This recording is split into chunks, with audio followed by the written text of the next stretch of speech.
This is chapter 4, number 3. What we are going to try to do here is write the equation given these characteristics. So we got something really nice here for A. We are given that the slope is already equal to 1/2.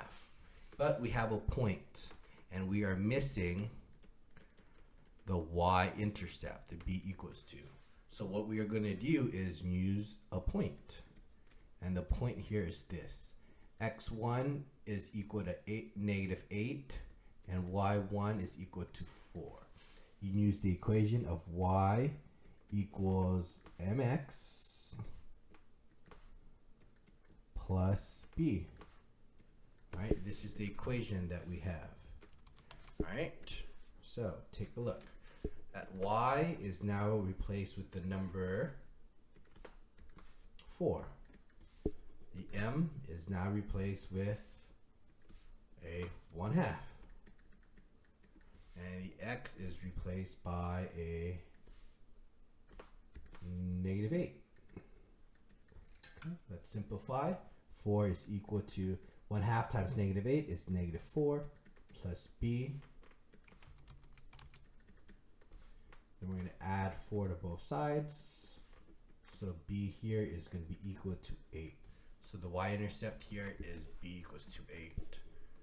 So now we can just write the equation. Y equals 1/2 x plus the y-intercept of 8.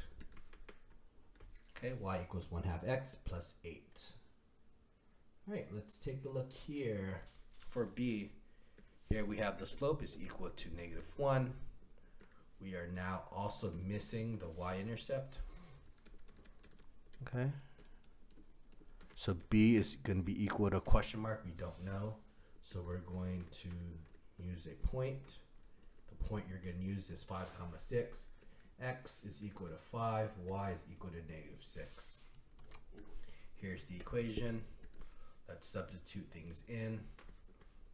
Y was -6. M is -1. X is 5. And now we can solve for b. -6 is equal to -5 plus b.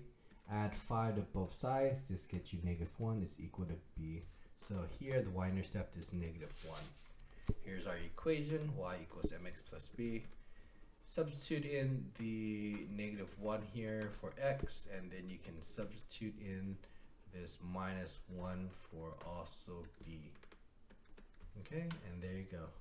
That is how you write the equation here. Because we're not given the y-intercept, we have to use that point to find the y-intercept.